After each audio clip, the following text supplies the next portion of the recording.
Bom dia! Voltamos, estamos aqui para o nosso segundo momento, nossa aula Introdução ao Estudo Jurídico, Introdução ao Estudo do Direito, uma disciplina riquíssima de detalhes e que também você que um dia for fazer curso superior, né, Direito, bacharelado em Direito, você vai se deparar com essa disciplina. Ela é uma disciplina muito bacana, tem uma disciplina hermenêutica, vocês também vão estudar. Vão voltar a lembrar muito do que a gente viu aqui. Tem lá uma disciplina que você vai amar também. Historiologia do Direito. Sociologia do Direito, muito boa também. Vai voltar a estudar cartas de crédito, né? Títulos de crédito, muito boa também. Disciplina que vai falar sobre os papéis de valores no Brasil, como é que se comporta. Vocês vão ver lá duplicata promissória, vai ver lá debêntures e tantas outras. Você vai se deparar com uma coisa muito bacana. A Raíssa está dizendo aí, quero ser advogada, professor.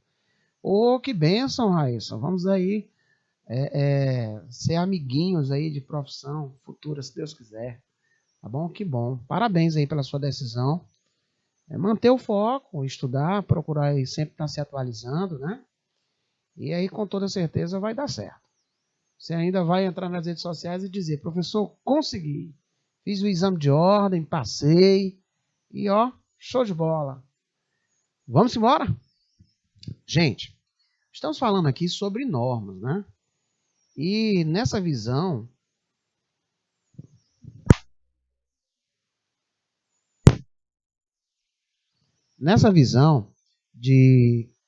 das normas, né? Eu tenho aí, sim, que estar sempre relembrando alguns detalhes, né, gente? Então, nós vimos aí as questões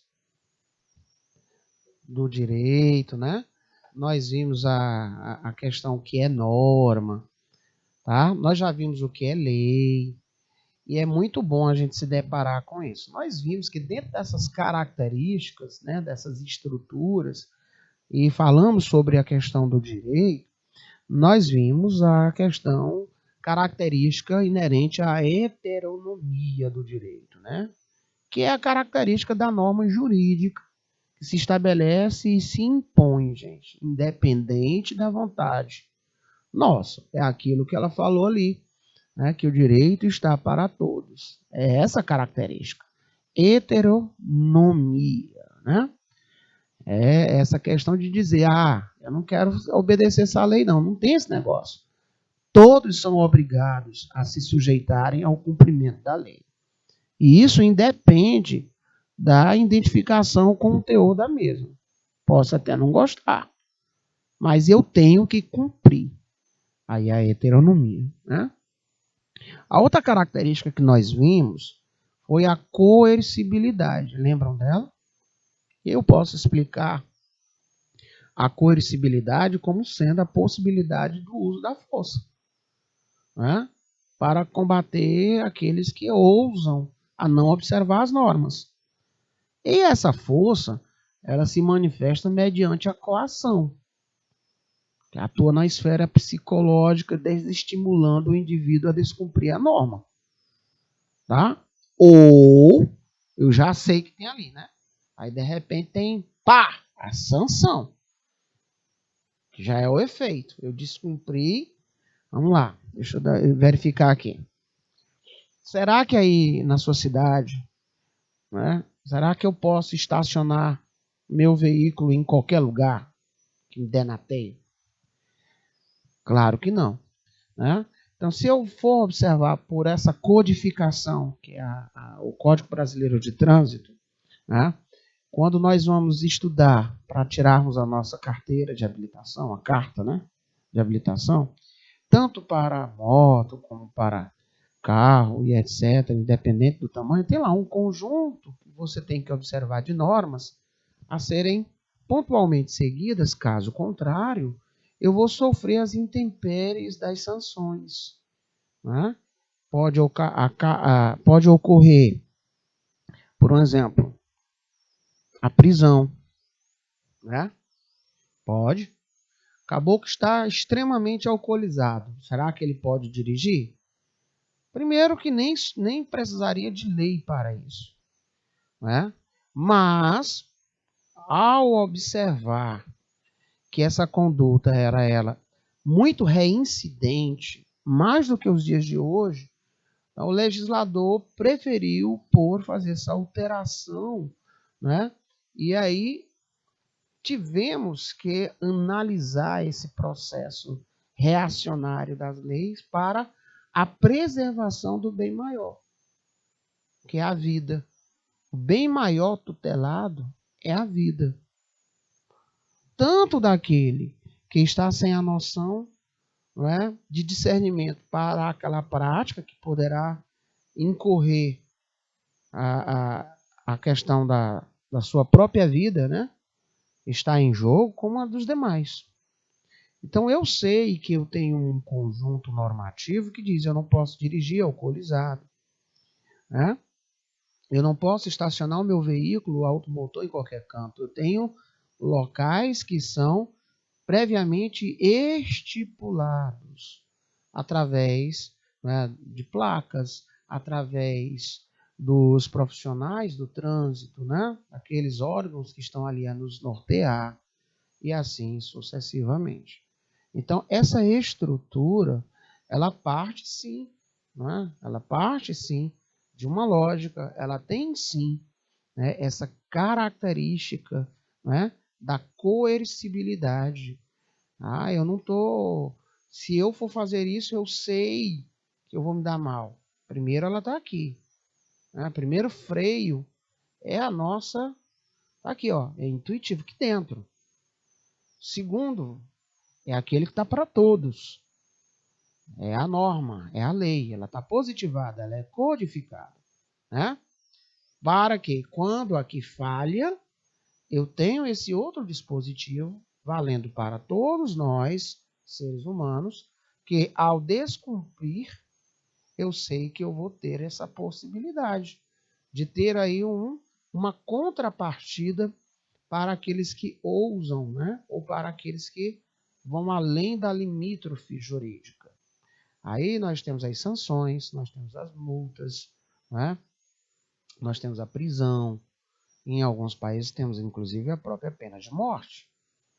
Tá? Então, dentro dessa visão moderna da estrutura lógica das normas jurídicas, né, eu posso dizer que ela é baseada em conceitos trabalhados pelo filósofo alemão Immanuel Kant, que é o imperativo categórico e o imperativo hipotético.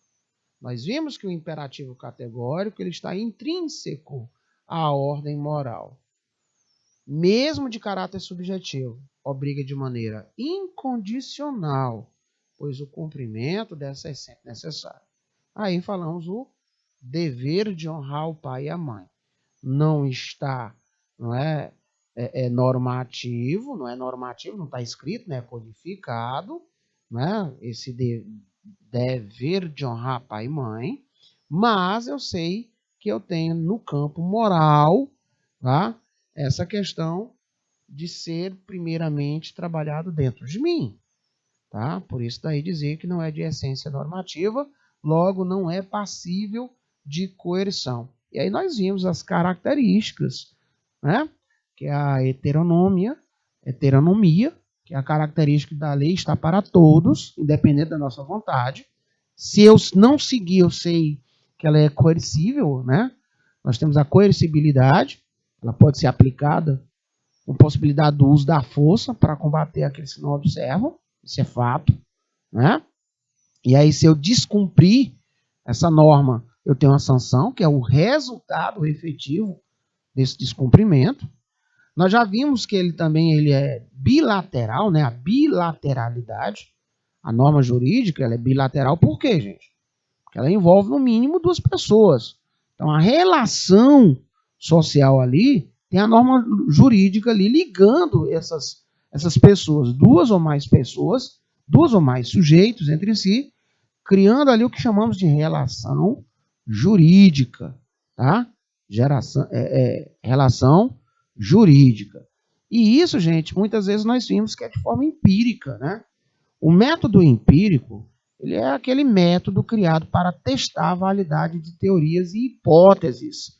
em um contexto de experiência. Tá? Então, esse método chamado de empírico, gente, ele gera evidências. E uma vez que aprendemos fatos através das experiências vividas e presenciadas, aí nós vamos tirar o quê? As nossas conclusões. Certinho? Então, aí quando você viu coerção, a questão moral, vocês vão lembrar que lá naquele outro slide nós vimos o jus positum, né? Que é o mesmo que direito positivo. Certo? Aí nós vamos falar o princípio da legalidade, o princípio da reserva legal, que está lá no seu artigo 5º, salvo engano, é o inciso 39. Né? Ninguém é obrigado a fazer, senão vocês vão ver isso aí. Tá? Já o imperativo hipotético, meus queridões, é relativo às normas jurídicas, técnicas ou políticas, agindo de forma prevista na lei. Então, hipoteticamente, se fulano ultrapassar esse limite, ele deverá responder por esse limite ultrapassado. Certinho? Como meio para alcançar alguma outra coisa que se pretenda. Exemplo, se um pai deseja emancipar o filho, deve assinar uma escritura pública, né? Salvaguardada aí os casos com previsibilidade legal. Não precisa da escritura pública, que é essa assinatura do papai e da mamãe. Uma vez um aluno chegou para mim e disse: "Ei, professor, e o meu pai e minha mãe não quiser?" Aí você pode recorrer a uma assinatura suplementar, mas tem que comprovar, né, o motivo pelo qual você deseja se emancipar. Então, isso aí nós vamos verificar isso um pouquinho lá na frente, quando nós estivermos falando aí sobre, precisamente, né, esse campo vasto do estudo do direito, mas tem aí o Código Civil, que é uma coisa fantástica. Deve assinar a escritura pública o papai e a mamãe para emancipar o filho. Aqui já é pertinente ao direito positivo, exigindo o quê? Uma ação prevista em norma. Ó, se ele tem aqueles pré-requisitos que não são observados, né? O cara não tem uma empresa desde pequenininho, né? Não é servidor, tá bom? Não é universitário, mas ele precisa se emancipar para constituir, né, outros valores que a vida adulta possa lhe trazer para uma determinada instância da sua vida. O papai e a mamãe podem, através de escritura pública, emancipar o filho, para que assim ele possa galgar esse êxito, né? Constituir uma empresa e etc, e etc, e etc. Mas tudo isso tem que ter o quê? Previsibilidade legal. Gente, vocês estão entendendo essas hipóteses que eu estou aqui dizendo, narrando para vocês? Tá? Posterior, nós vamos verificar isso em lei, letra de lei, que a gente costuma chamar isso de lei seca. Tá? Dá uma olhada aí. Para você, Raíssa, que disse que me disse agora há pouco, o seu apreço pela advocacia, tá aí uma dica bacana. Começar a dar uma lida, né, de lei seca, que é para poder entender aí a parte que se cobra muito na ordem dos advogados, o exame de ordem, tá bom? Então, Raíssa, tudo aquilo que eu quero, né, praticar em sociedade, ela tem como endereço certo a observância primeira das leis, né? Eu tenho que observar as leis. Aí a Raíssa, por um exemplo, diz assim: papai, mamãe, eu quero montar uma empresa porque eu sou influencer e eu estou ganhando muito dinheiro, mas eu preciso montar uma empresa para administrar esse dinheiro que eu estou ganhando.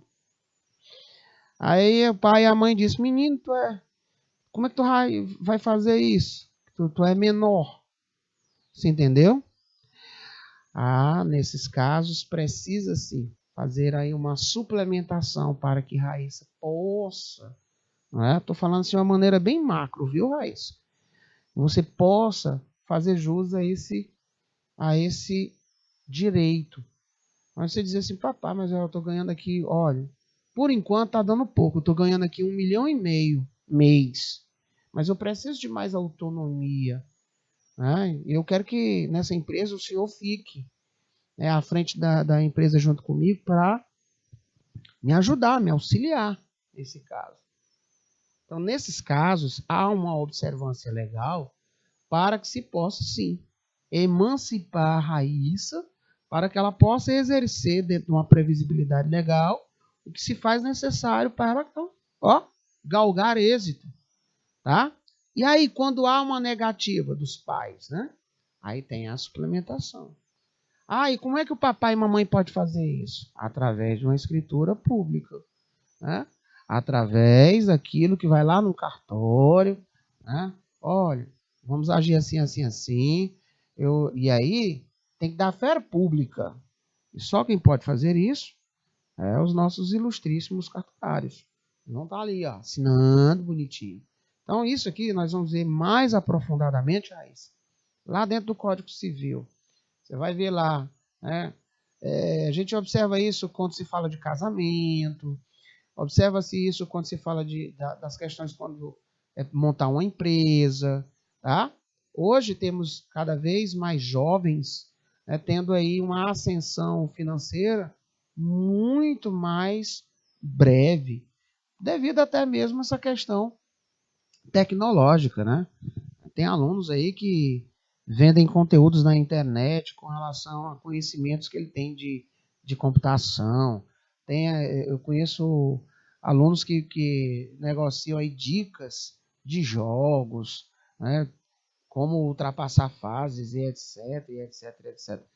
Então, são pessoas que estão aí desbravando dentro daquele conhecimento que ele tem e se aprofundando. Né? Então, hoje sim, eu posso dizer que naquela época o legislador teve esse intuito. Vamos prever este comportamento. Né? Então, o intuito foi esse. Certíssimo, melhorou a Raíssa. Eu usei até a Raíssa Tavares como exemplo, né? Usei aqui o exemplo da Raíssa Tavares, sendo influencer. Eu disse que ela era uma influencer. Bacana. Vamos aqui passar um pouquinho mais adiante.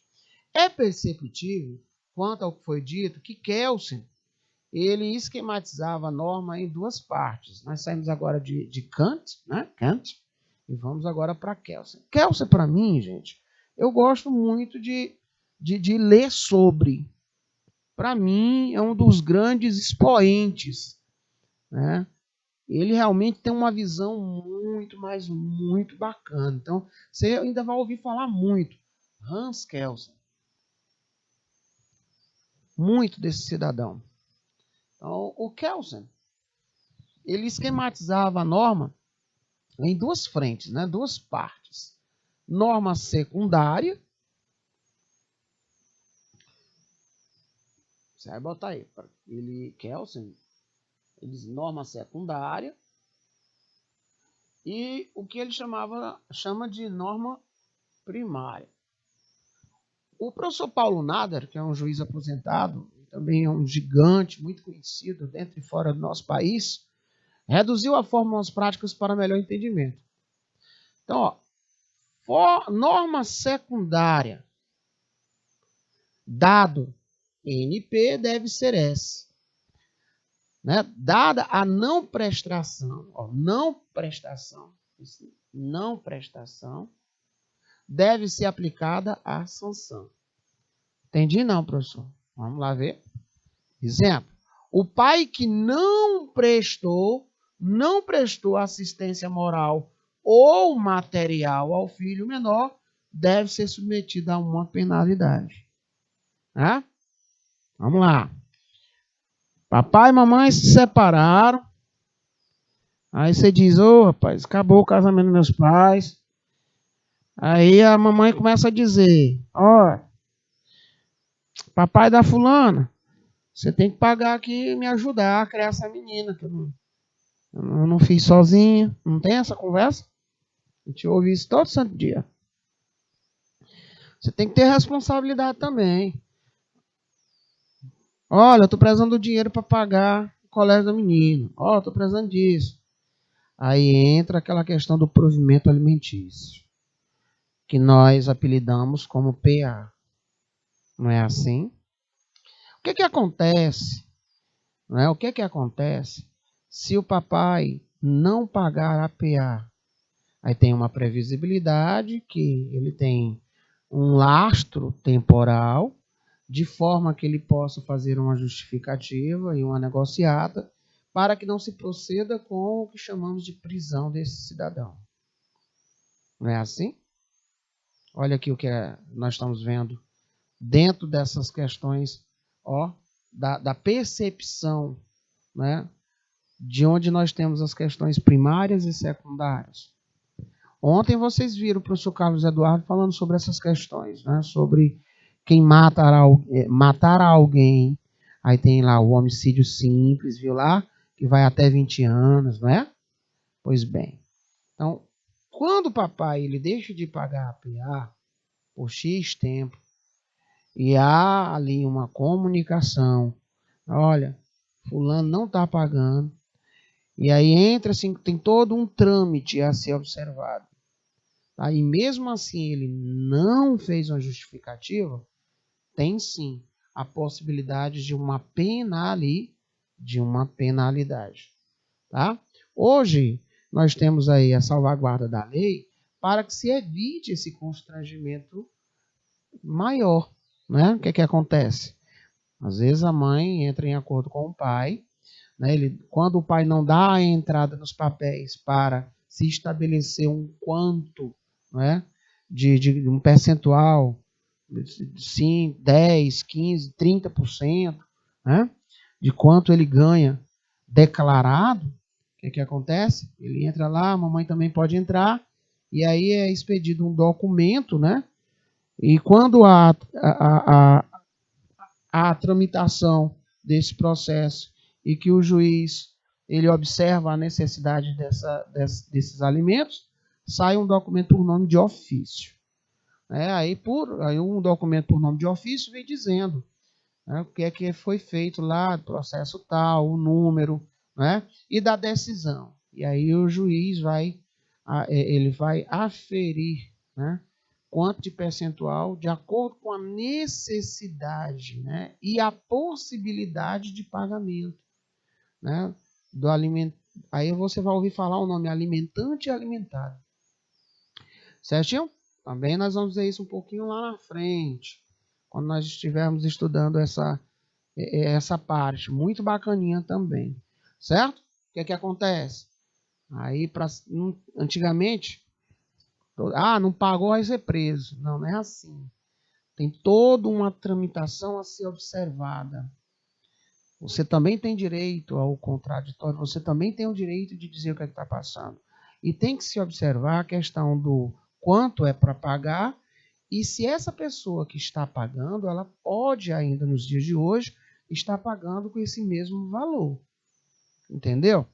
Então eu tenho assim a possibilidade de ver dentro dessa visão macro que eu terminei de dizer para vocês, esse exemplo bem esdrúxulo, né? As questões inerentes à norma primária e à norma secundária. Tá? Então, na norma primária, olha o que é que ele colocou aqui, eu achei muito legal. Dado FT, deve ser P, ou seja, dado fato, né, esse F é fato, né, temporal, deve ser feita a prestação. Exemplo, o pai que possui filho menor deve prestar-lhe assistência moral e material. Tá? Daí dizer que não é só pagar a PA não, meu filho. Você tem que ser presente na vida do seu filho e da sua filha. Tá? Porque aí senão ele pode incorrer no abandono afetivo. Entretanto, contudo, se por preservar, né, a convivência daquele filho, daquela filha, naquele seio familiar que se constituiu após a sua partida, de forma que não venha a fragmentar aquela nova realidade e tiver aí a solicitação, né, expressa entre as partes, aí sim, você tem como se preservar para que esse tipo de cometimento não ocorra.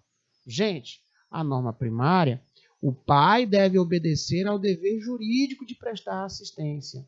Era aquilo que eu estava dizendo. né? Entre norma primária e secundária. Tá bom? Moral e material filho, não havendo aplicação da sanção. Em caso de descumprimento desse dever previsto na norma secundária, é aplicada a sanção. Então, eu tenho uma filha, pago pensão alimentícia. Eu tenho que pagar. Certo? Essas duas características é o que nós chamamos aí de questões de norma primária e norma secundária, sendo que na norma secundária aplica-se a sanção. Caracteres. Mesmo ao amplo campo de atuação das normas e suas diferenças, são portadoras de caracteres comuns, sendo as mais presentes na opinião predominante dos autores. É não de ver, né? Ó. Bilateralidade, generalidade, abstratividade, imperatividade e coercibilidade. Tá? Essas aí são as que mais se repetem entre os doutos. Bilateralidade. O direito possui caráter bilateral, ou seja, necessidade de outro ser para a sua aplicação, já que possui caráter externo, só se realiza na condição do outro. Por isso nós dissemos que não existe o direito de um homem só. Né? O direito, ele nasceu do fato social. Né? O direito, ele nasceu do fato social. Né? Direito, ele nasceu a partir das relações sociais. É claro, meu povo.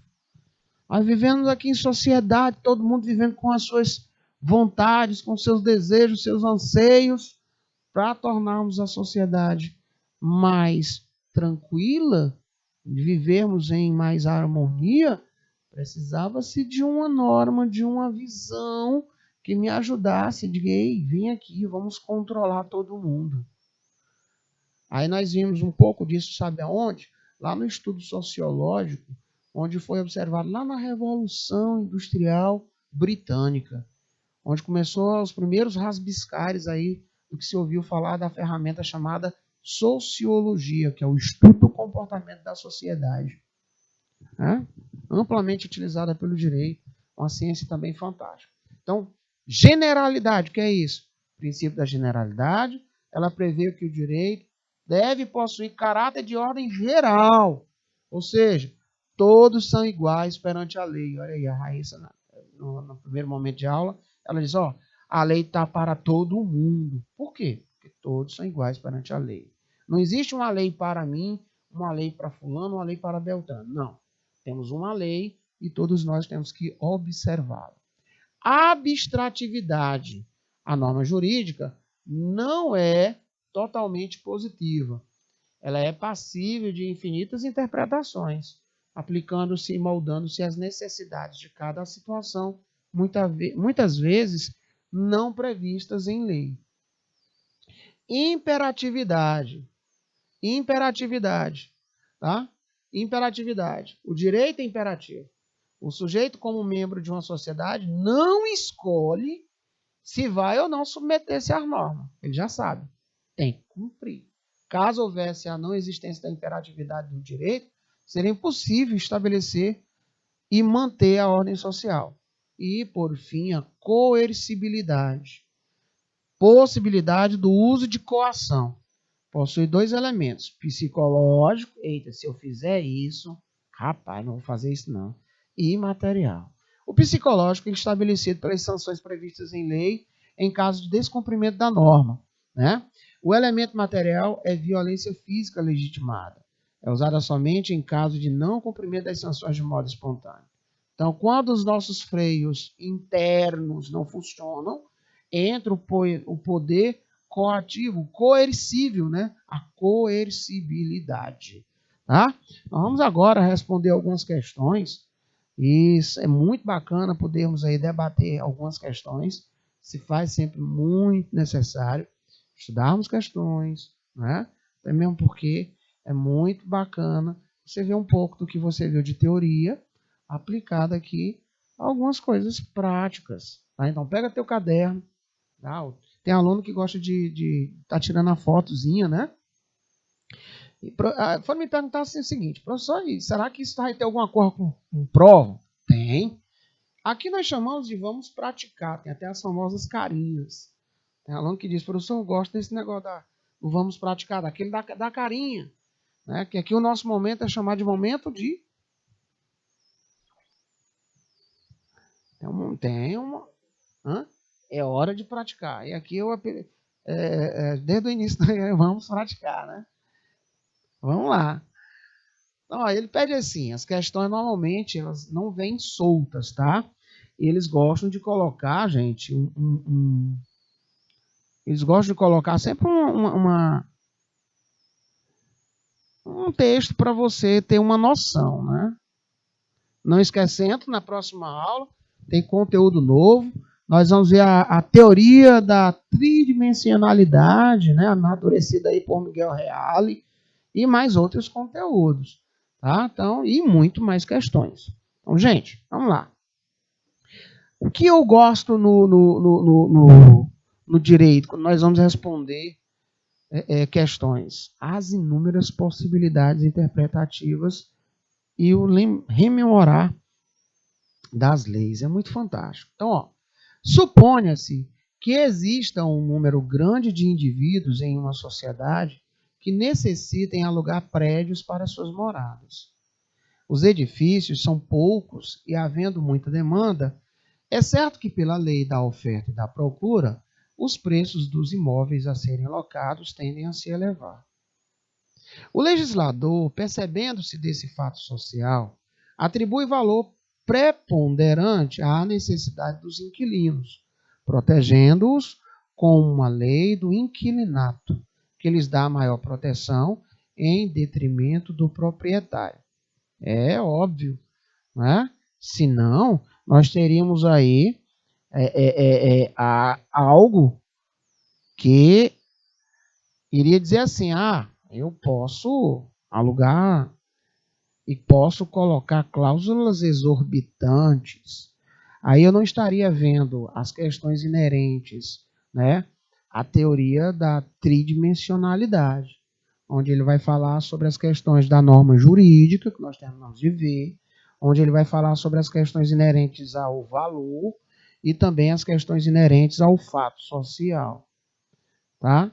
Então, uma coisa que você tem que manter em evidência. Na hora que ele disser, dentro da chamada teoria tridimensional do direito, descrita por Miguel Reale, tá? Teoria tridimensional do direito, descrita por Miguel Reale, a trilogia, os 3 itens, né, da qual não se afasta qualquer expressão, tá? Da qual não se afasta qualquer expressão. Qual seria? Letra A, B, C ou D. Então, essa questão da tridimensionalidade do direito, ela é uma teoria que ganhou muita visibilidade com Miguel Reale. Defende a existência, gente, de 3 etapas que devem ser levadas em conta num caso jurídico. Fato, valor e norma. Você pode até colocar. Fato, valor e norma. Ó. Fato, valor e norma. Na hora que ele disser teoria tridimensional do direito, né? Amadurecida aqui, ó, Miguel Reale, tá? Que ele disser, você vai lembrar, trilogia, da qual não se afasta qualquer expressão da vida jurídica, ela é sintetizada basicamente por fato, valor, norma. Então, fato social, valor e norma jurídica. Certo? Sendo assim, resposta correta, letra A, de a sabedoria. Tá? Então, quando se fala fático, né? Quando se fala fato, até o primeiro, fato social. Fato social aqui descrito no nosso texto foi a questão de que nós tínhamos um número grande de pessoas né, em uma sociedade que necessitam alugar prédios para as suas moradas. Acontece que os edifícios, eles são o quê? Poucos. Então eu tenho uma grande demanda e uma pouca oferta. É certo que a lei da oferta e da procura, os preços dos imóveis a serem locados tendem a se elevar. É óbvio, né?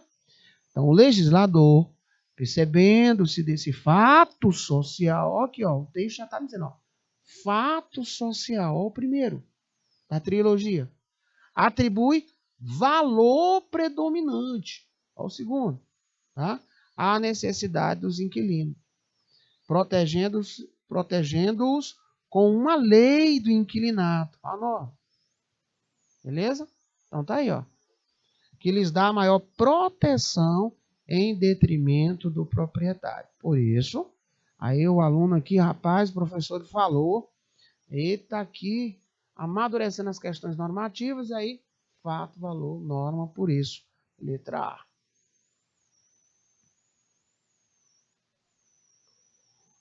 Anotando aí, informações novas. Tronco com vários ramos, na conhecida expressão do jurista Miguel Reale, o direito ele é um amplo conjunto de estudos discriminados, com relação a aspectos conceituais, áreas e terminologia do direito. Julgue os itens a seguir.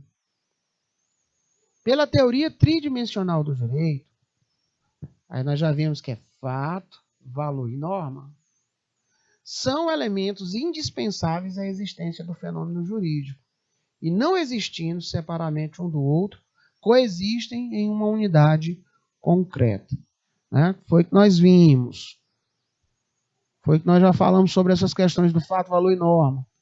Eles estão sempre presentes e correlacionados em qualquer expressão da vida jurídica. É possível dizer que os sociólogos, filósofos e juristas não devem estudar o direito e seus fatores isoladamente. Né? Então, o que você vai marcar aí, senhores? Olhando bem para essa situação fática, olhando bem aí para essa previsibilidade, que ela está correta. Tá? É uma coisa que você tem que botar por certo.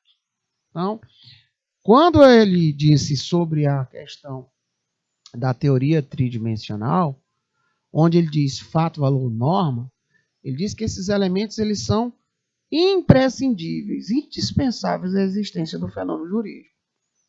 Ele acrescenta que não existindo separadamente um dos outros. Pelo contrário, coexistem em uma unidade concreta. Então, resposta correta. Bacana? Vamos adiante.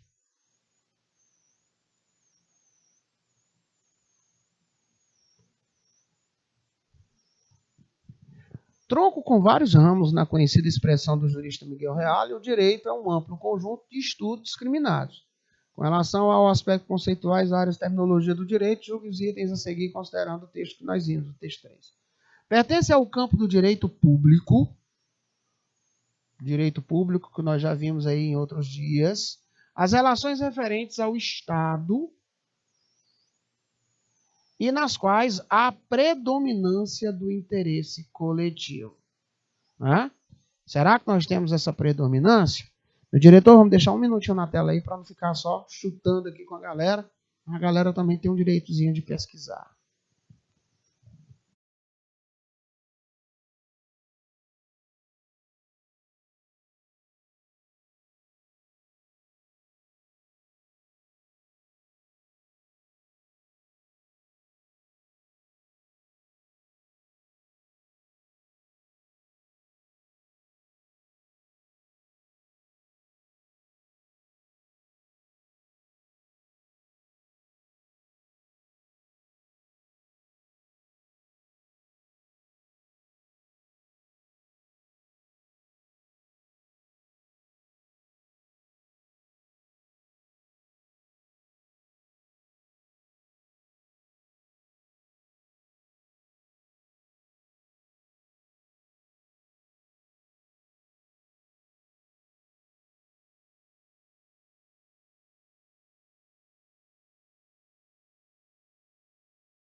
Vamos lá, vamos lá. O que é que está acontecendo? A dona Raíssa, a doutora Raíssa Tavares, né?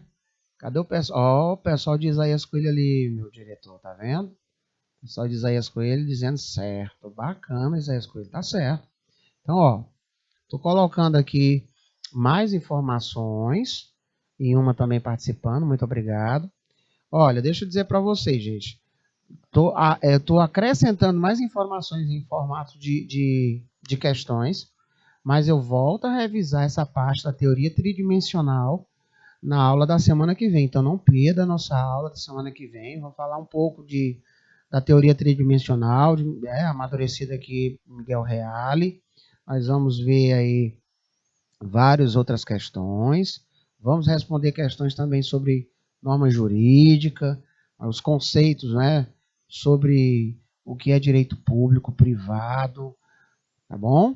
As escolas, né, as escolas filosóficas, enfim, vamos estar trazendo muitas outras informações que alguns alunos me disseram que já entraram um pouquinho depois, outros alunos entraram já na reta final, né? E eu disse, não te preocupa não, que eu vou ficar fazendo uma revisão, sempre trazendo outras informações de aulas anteriores.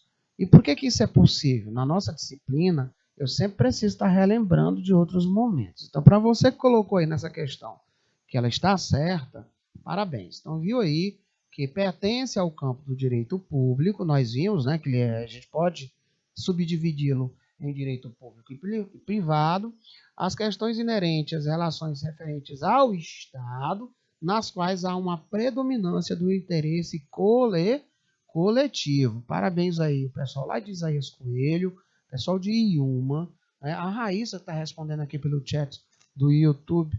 Eu sou um afortunado, meu diretor, porque os alunos são muito participativos. Obrigado mais uma vez.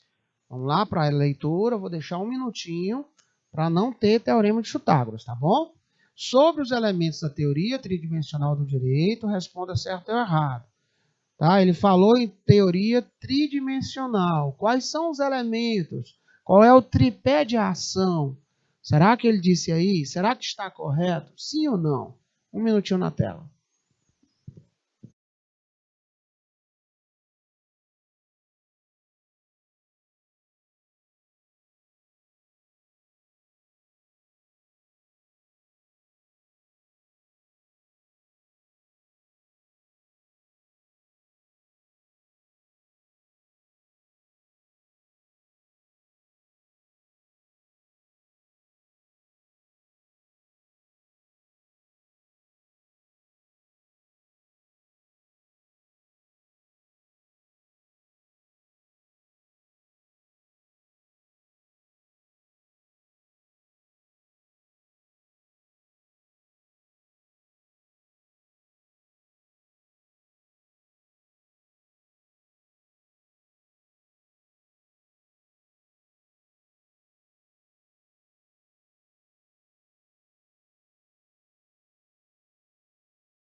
Muito bem, mais uma vez aí, Isaías Coelho e uma.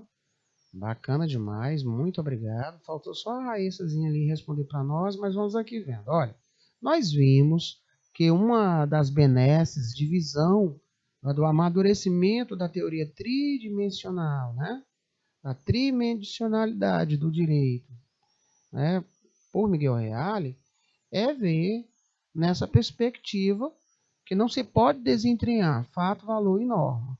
Então, nós temos esses três elementos, de fato está correto. Muito bem, vamos para a nossa próxima linha de desafio. Olha aqui. Podemos inferir que a importância da teoria tridimensional do direito é a compreensão tridimensional do direito ela sugere que uma norma adquire validade objetiva, integrando os fatos, os valores aceitos por certa comunidade, num período específico de sua história.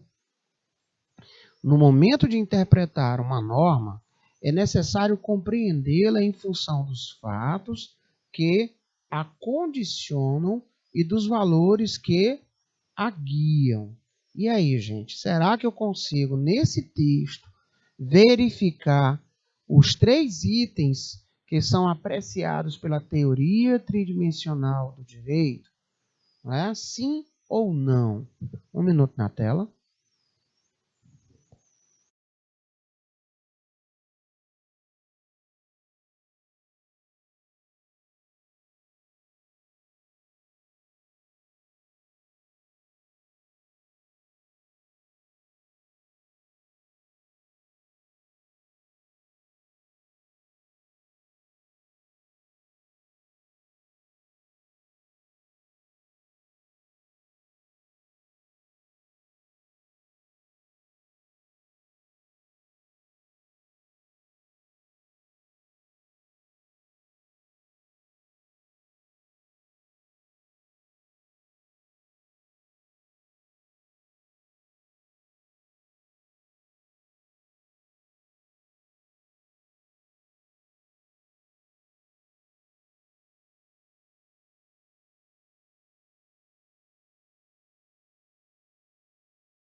E eu estou muito feliz aqui com a participação dos meus ilustres, né? Como é o nome aí da escola de Inhuma? E, se possível, quem são os alunos que estão participando aí da pesquisa e estão aí respondendo conosco, né? E também o pessoal aí de Isaías Coelho. Como é o nome da escola, por favor? Meus parabéns aí aos professores também, né? Temos alguns amigos professores que também são doutores, são advogados, é sempre um privilégio atendê-los. Eu recebo aí, me comunico com vários. Agora é o tesouro que eu ganhei, viu, meu diretor? Tenho vários amigos agora espalhados aqui pelo Piauí, são da mesma área, que coisa bacana. Lá de Isaías Coelho é a escola Luiz Ubiraci de Carvalho, muito conhecida, por isso que eu perguntei, fiquei com medo, receio de dizer, mas desde o semestre passado eu sempre observo que a escola Luiz Ubiraci de Carvalho de Isaías Coelho é uma participação muito bacana, muito frondosa. Parabéns aí aos professores, a vocês alunos, e contem conosco, tá? Parabéns mais uma vez. A Raíssa disse o seguinte: professor, qual era a resposta daquela outra questão? Vou voltar aqui para você, Raíssa. Aí você vai me dizer se é essa ou não, tá? Eu já respondo aqui, ficou pendente. Foi essa daqui?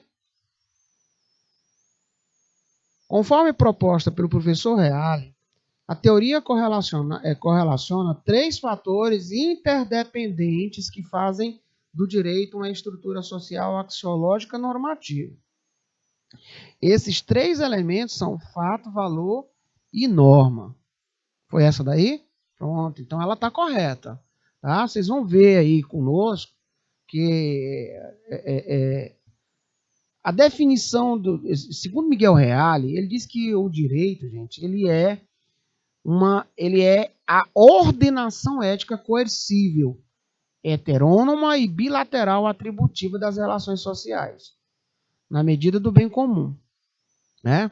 Ele diz que o direito ele é um conjunto de normas éticas, uma ordenação ética. Assim sendo, ele diz que o direito é sempre um fenômeno verificável na realidade social.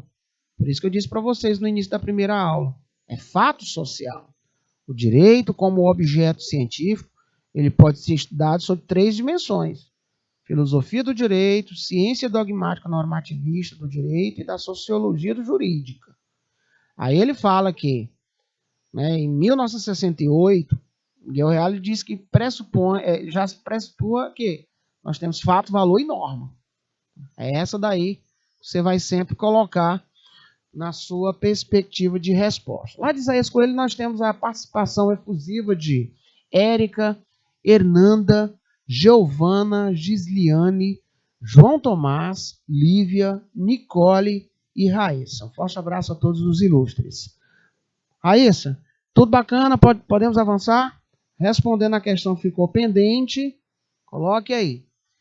Quando ele disse que a compreensão tridimensional do direito sugere que uma norma adquire validade objetiva integrada aos fatos, tá?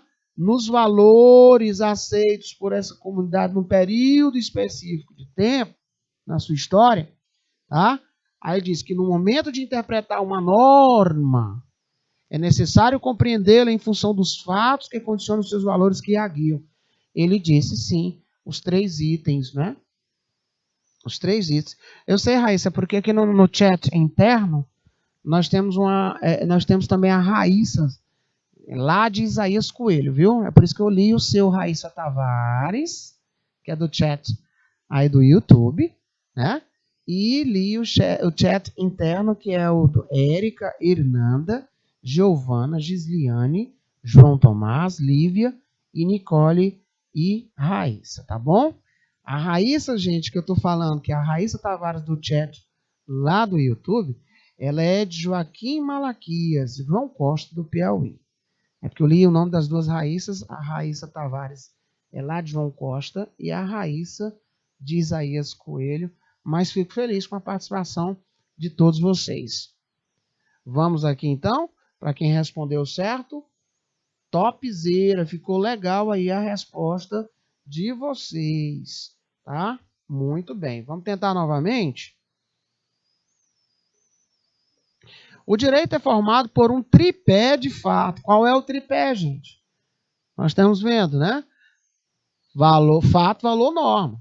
São várias as teorias que explicam essa tridimensionalidade, mas algumas acabam utilizando-se desses fatores para reduzir o papel do Estado e da sociedade.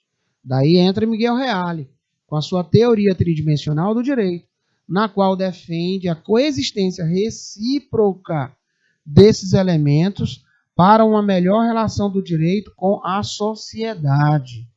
Olha, ele falou sobre o tripé de atuação. Bacana, né? Ele trouxe aí para nós essa afirmação. De fato, está certa. Coloca aí. Começou aqui, ó. Tripé, fato, valor, norma. Tá? São várias as teorias. Quando falou em Miguel Reale, tá? Quando ele disse a sua teoria tridimensional do direito, na qual o que é que ele defende? A coexistência recíproca desses elementos para uma melhor relação do direito com a sociedade. Certinho? Coloquem aí, que é para ficar muito boas as suas respostas. Certo essa, tá bom? Finalizando, últimos instantes aí da nossa aula, agradecer aí aos polos, né, o pessoal de Iuma, o pessoal de Isaías Coelho, a Raíssa, que é lá de João Costa, né? Agradecer o pessoal lá de Padre Marcos, Pedro II, Santa Filomena, Gil Boés, pessoal lá de Brasileira, Bom Jesus, Bocaina. Temos ali também, qual é aquele outro lá, meu diretor? Primeiro? Sim? Alvorada, é? Ou é Avelino Lopes? É, né? Pois olha, eu espero não ter esquecido nenhum. Tínhamos muito mais polos, né? Mas aí tem um horáriozinho que eles começam a sair, que é para ir para o turno normal do ensino médio. E também agradeci também a presença da Raíssa. Meu muito obrigado aí a Érica, Hernanda, Giovana, Gisliane, João Tomás, Lívia, Nicole e Raíssa, que é lá de Isaías Coelho, O pessoal de Iuma não colocou o nome dos alunos, né?